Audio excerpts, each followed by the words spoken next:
And welcome to week 2 of my Godzilla-Thon. This week we will be reviewing Godzilla King of the Monsters.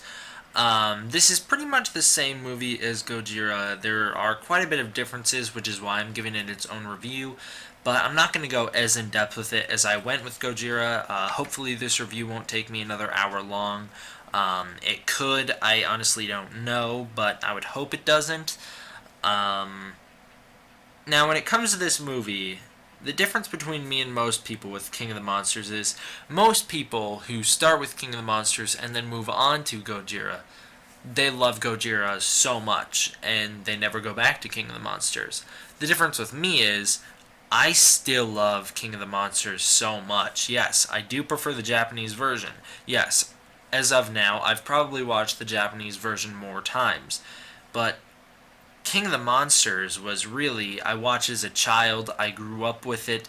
I didn't get into the 54 movie until quite a few years later, when I finally got the 50th anniversary DVD and actually bothered to watch the Japanese version, because originally it was a Japanese version, so I never gave it a chance. So, now, I grew up on this movie, so unlike most people, I still love this one. I still have great level of nostalgia for this movie. I still love it so much, and honestly, I consider it its own movie.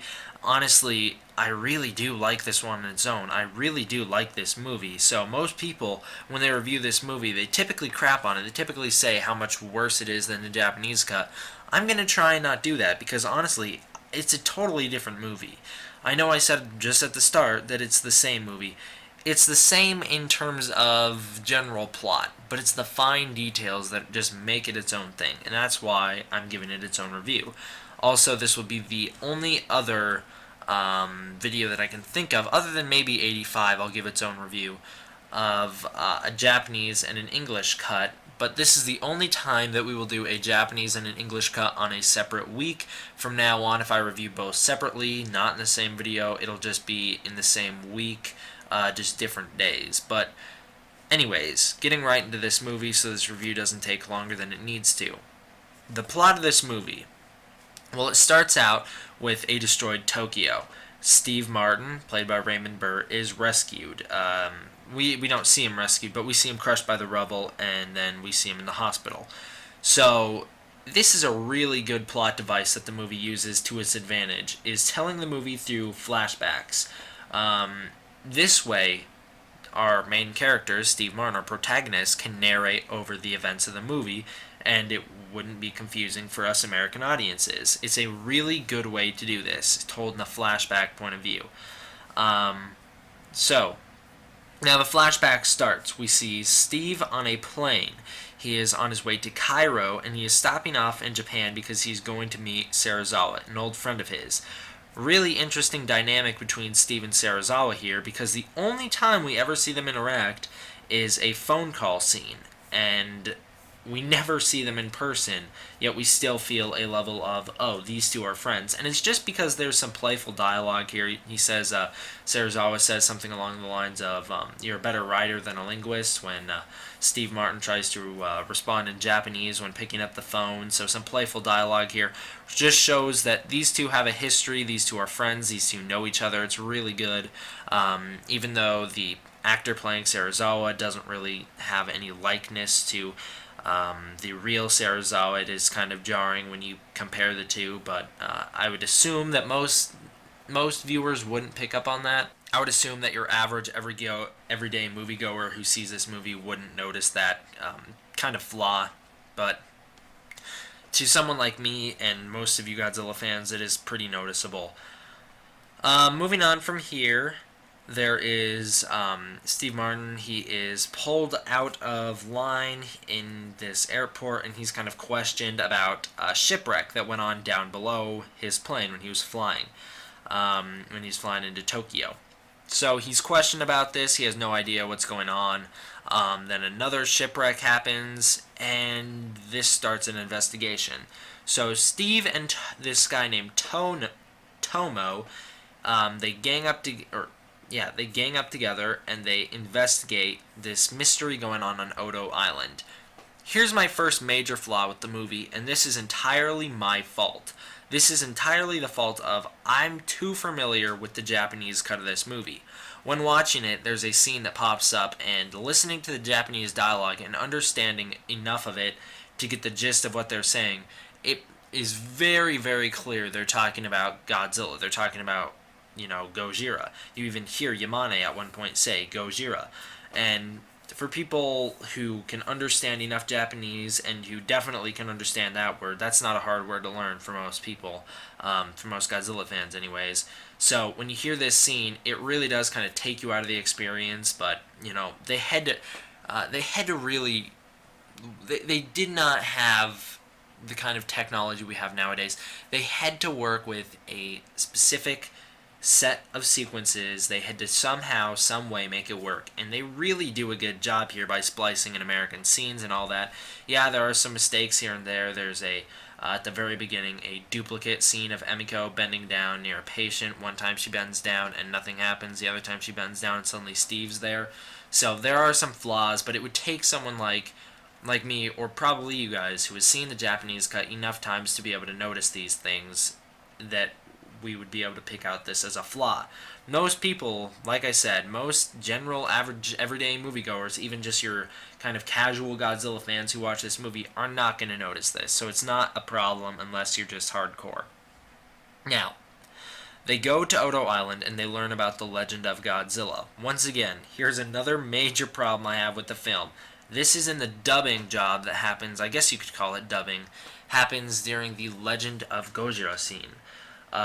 When the old man is talking to the young people, he talks about Gojira, and the way they insert the word Godzilla into this scene, it just sounds like some distant, disembodied voice coming out of nowhere. It's an old man. Pretty much sounds like he has his hands cupped over his face. He's got a smoker voice. He goes, Godzilla! And then that plays twice in a row. Anytime the original old man says Gojira.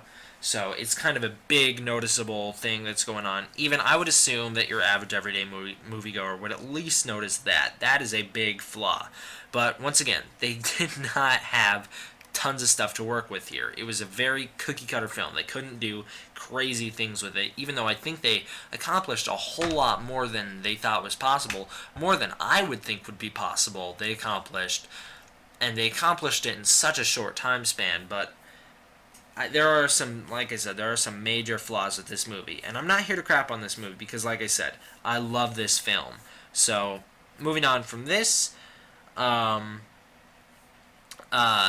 typhoon hits at this point. Yamane's investigation starts at Odo Island. Then Godzilla shows up. We hear the ringing of the bell. This is an interesting difference that they made for the English dub, where Tomo tells Steve that it's safer on the hill, whereas in the Japanese cut, they're all running up the hill in order to combat the creature. They have no idea that it's Godzilla. They have no idea how big he is, so they're all running up the hill with spears and weapons to fight him, and then when they get there, they see just what he is. In this version, they're running up the hill to take Sanctuary, which is kind of a little bit different, even though they're still carrying the weapons and all that stuff.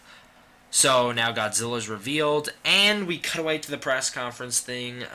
Well, you don't cut. It's not like a G14 kind of drastic, just out of nowhere, cut away from the thing you want to see.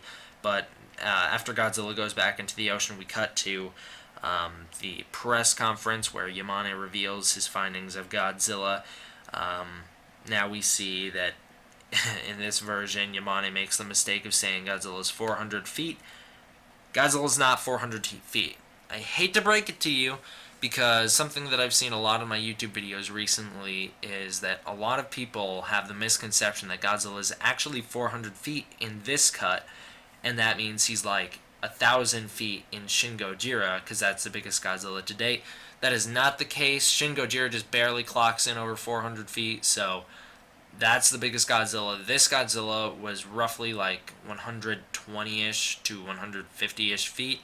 He was not as big as that cut. It's just a dubbing mistake that's been very misinterpreted over the years. Lots of people took it like it was real, like that's what we were supposed to believe in the movie, even though there's no way the buildings in Tokyo in 1954 would be 400 feet. That just isn't a thing that they could do.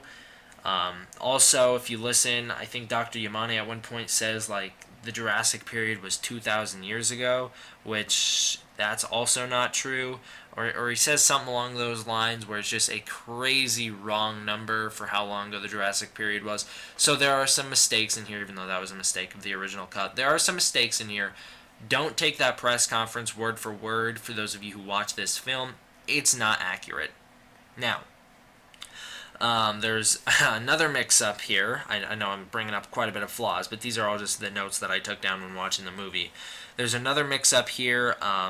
This one's less noticeable, but there's when Dr. Serizawa reveals the oxygen destroyer to Emiko, before we see the oxygen destroyer actually being used, when it detonates in the water, she screams. We don't see the fish tank at this scene. She runs out into the hall. She's crying. There's this weird dubbing mix-up, super odd, where they got two different people to do the voices of the characters Serizawa and Emiko. Because originally the movie's filmed, this is another kind of mistake, but like I said, they didn't have much to work with here. This is another mistake of the movie. They had three dubbing voice actors. They had an old man, a young man, and a woman. For whatever reason, this one scene, only this one scene, uses different voices, and it really does take me out of the experience, but most people aren't going to recognize that. I watched this movie with my dad when I was taking notes on it for this review. He didn't notice that, it was just me, so there's some things in there like that, but for whatever reason, I don't know why that happened, but it did. So from here, the depth charge attack happens on Godzilla, and he's presumed dead. All of a sudden he shows back up. Tokyo assault on the Tokyo Bay takes place. This is where Steve kind of takes a back seat in the plot. A little bit later, after all the Japanese stuff, if you want to know more about that, go back and watch episode 1 of Godzilla-Thon, the Japanese cut. In this cut, Steve takes a back seat. The Japanese stuff plays out how we know it. And then Godzilla's attack on Tokyo happens. That really amazing, really well put together. It's just a beautiful attack scene happens. I love that part in this movie. I love that part in the original movie. It's probably one of my top 5 favorite Godzilla destruction scenes of all times. It really, really is cool. Now, Steve is injured in the attack. He's reporting back to American News Company, and he just happens to get caught in the crossfire. Some rubble crushes him, and Godzilla moves on. So Steve is basically taken out of the story at this point. He's injured. He's in the hospital. He does give Emiko a little bit of a push to go talk to Serizawa with Ogata about the oxygen destroyer being used, which, as we all know, Emiko and Ogata do. They go see Serizawa about the oxygen destroyer. A little bit of a fight breaks out. Then Serizawa goes and kills Godzilla and takes his life at the same time. There's some interesting differences here in this final scene, in these final scenes here. So Serizawa has a different monologue instead of bombs versus bombs, missiles versus missiles, now a new super weapon to throw in the mix. He has a different monologue at this scene. It's not as memorable. I don't like it as much. If you guys watch the King of the Monsters subtitled, or not subtitles, what do you call it?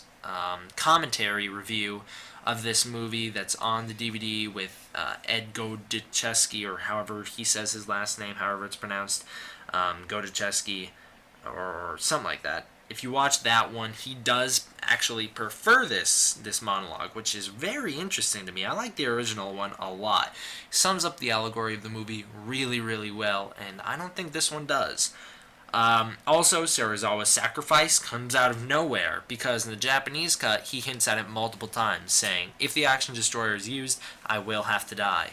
And in this cut, he never says that. So when he uses the oxygen destroyer, he kills himself right there, out of nowhere, completely takes the American audience completely off guard, makes it so much, I want to say, more tragic that he has to die.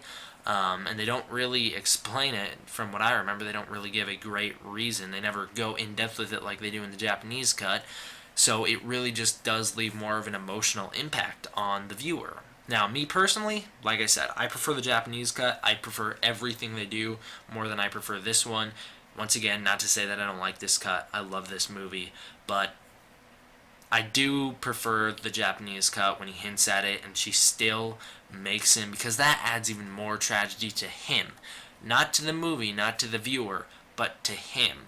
Because at this point, he's hinted at it so many times, and Ogata and Emiko still want him to use the Action Destroyer. They still want him to do this, even though he's made it very clear he's going to pay the price. And at the end of the movie, he pays the price. So, I prefer the Japanese cut, but Ed Godziszewski prefers some of the American things. He also, I think, prefers the coming out of nowhere, coming out of left field kind of aspect of Serizawa's sacrifice in this movie as well, just based off his commentary. I didn't ask him personally, but just based off what I gathered from the way he was talking about it. Now, interesting other little detail here. Hagiwara, the reporter from the Japanese cut, his story was entirely cut. In replacement for Steve's story, every reporting scene, every journalist scene was replaced with Steve. There is one scene of Hagiwara getting out of a helicopter and then interviewing one man, but Steve's narration makes it seem like that he's this police agent instead of a reporter. Also, there's another kind of weird mess up here where Steve's narration over Shinkichi's landing on Odo Island, he says his visit isn't long, and then it looks like Shinkichi dies. Then at the same time, I think 5 minutes later, we see Shinkichi in his house get killed by Godzilla. So we see the same person die twice in this movie. It's a weird mistake. I don't know why they had that in there, or I don't know if it's just most people interpret that wrong. I certainly did. As a little kid, I thought Shinkichi died there. When I watched the Japanese cut, I was blown away that he showed back up in the movie. And it's the same thing in the American cut. I just never realized it. I never noticed. Some filming aspects of this one, some mess ups here. The American scenes are too crisp. If you watch it, you can tell there's 3 different things that are used to film this movie. Number 1, the American footage was filmed on a much crisper, much newer, much nicer camera than the Japanese footage. The Japanese footage, although not bad, just doesn't hold up to the American footage. There's a quality gap. At the same time, there's some military scenes, some actual real-life stock footage, like the depth charge scenes. Those were filmed on a completely different camera, like a decade earlier, and it's so noticeable. It is just... There's 3 different cameras used, and all 3 of them, if you pay attention, is just such a jarring change. It really takes me out of the experience. And that's really the encapsulation of my problems with this film.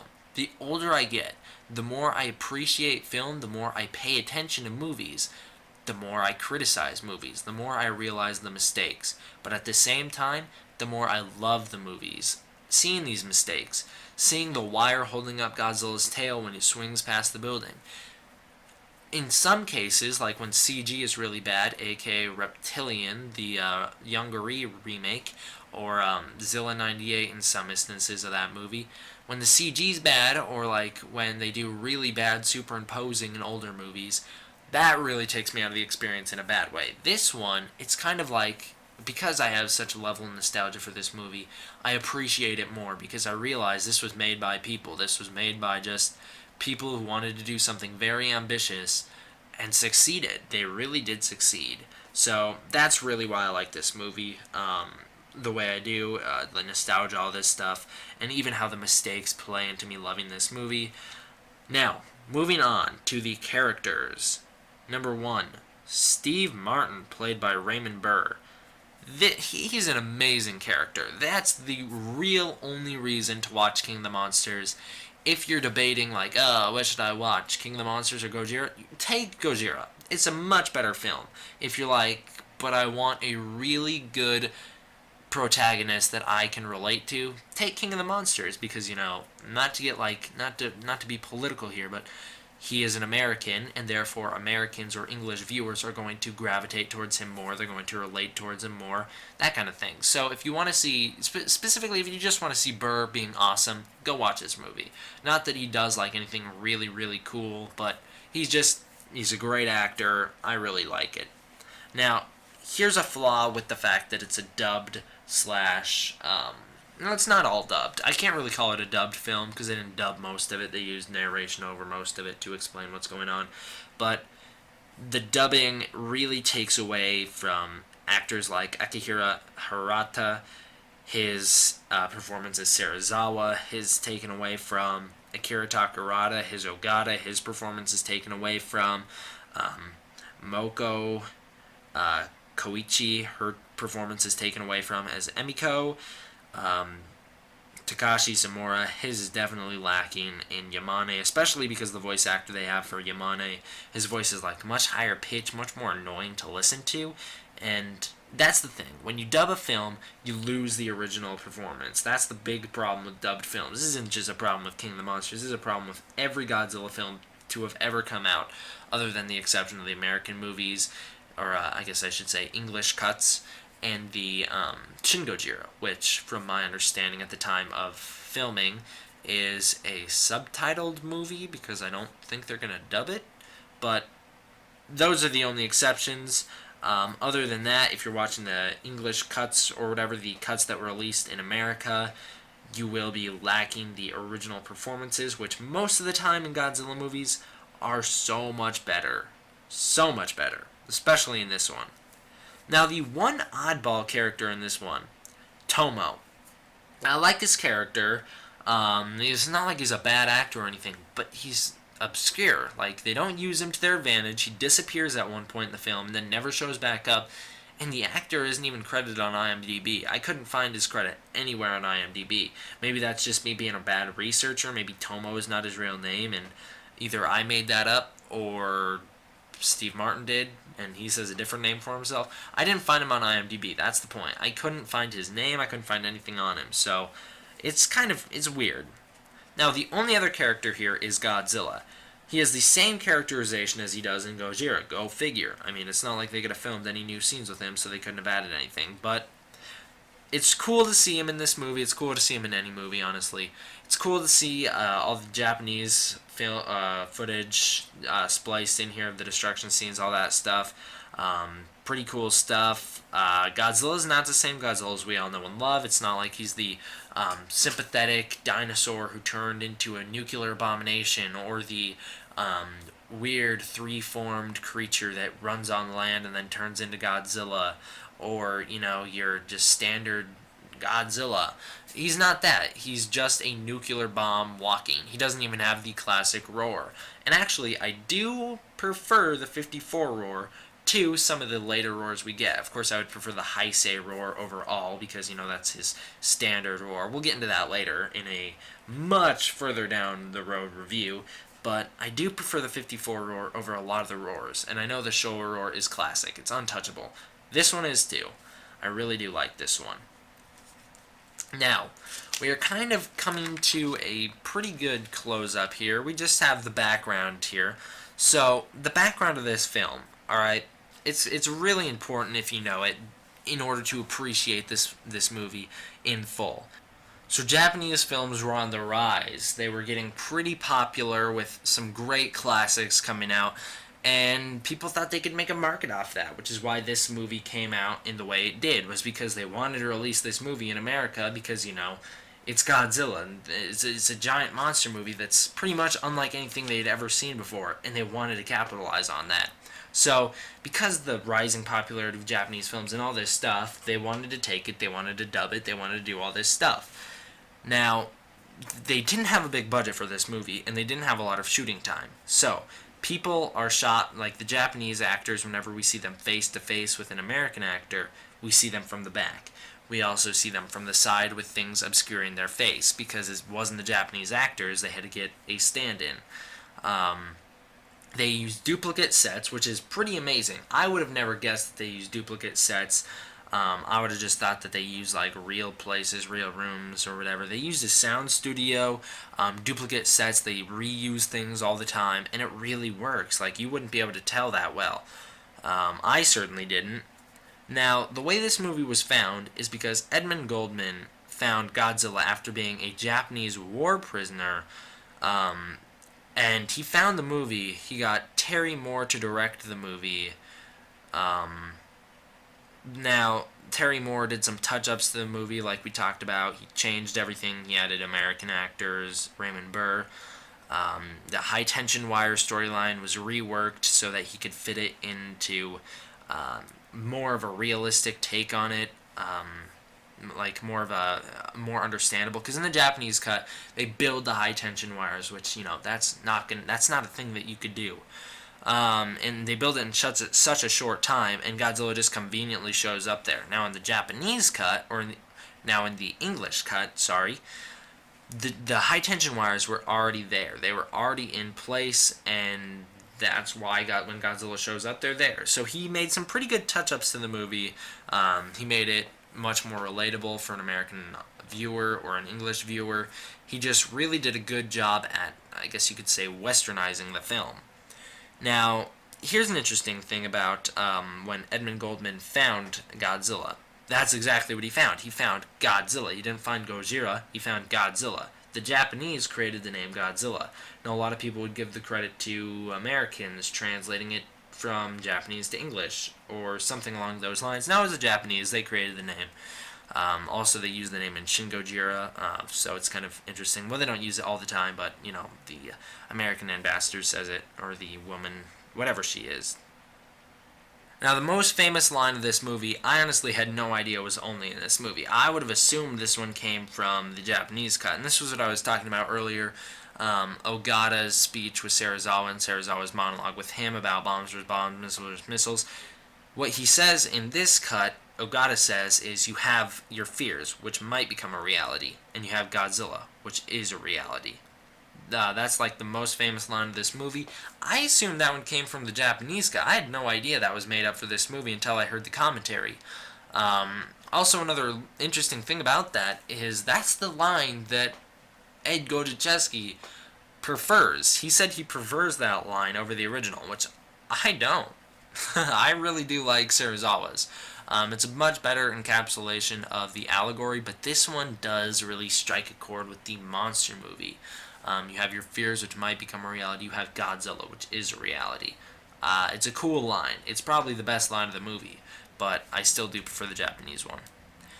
Now, in terms of allegory, it's still sprinkled in there. You can still, if you're familiar, you know that it's an allegory on the fire raids of Tokyo, which killed more people than the nuclear bombs and the nuclear bombs. It's an allegory on that. It's not gone. They just cut out any direct reference to it. They still do reference Godzilla as an atomic creature, but they don't go in depth with it. So the allegory's mostly gone, but it's still somewhat here, so you can't fault the movie. It does take away a level of complexity from the movie, and I don't think they had a political agenda in place here. I just think they were doing it just to make a monster movie, not a deep-thinking, psychological film, which is what the original was. They were trying to dumb it down so that people would enjoy it. Pretty much Hollywood's standard thing. They're going to dumb down a movie so that people will enjoy it. Good job, Hollywood. And that's Godzilla King of the Monsters, guys. In conclusion, I really do love this movie. I really like the Japanese cut more, but I love this movie. I will put it in and watch it on just random times, just because. Once again, I'll do that more often with the Japanese cut, more often with a movie we'll talk about in 2 weeks, but I really do like this movie. It's not like I don't like it. I have a huge level of nostalgia for it, and anytime I hear a review where people are just crapping on it because it's not the Japanese cut, it makes me so mad, because it's not trying to be the Japanese cut. It's trying to be its own thing, and people don't give it credit for that, which is a little bit sad. So, overall, guys, I would definitely give this movie a huge 4.5 out of 5 stars. Go check it out. I know I did talk high praise on this movie, higher than you might expect for a 4.5 out of 5. You'd think I'd give it a 5 out of 5, but that's reserved for the original and a movie we'll talk about in 2 weeks. So, thank you guys all for watching. I hope you guys enjoyed. See you guys next week for the worst Godzilla movie that we'll talk about in a while. Godzilla raids again. See you guys there. D-Man out.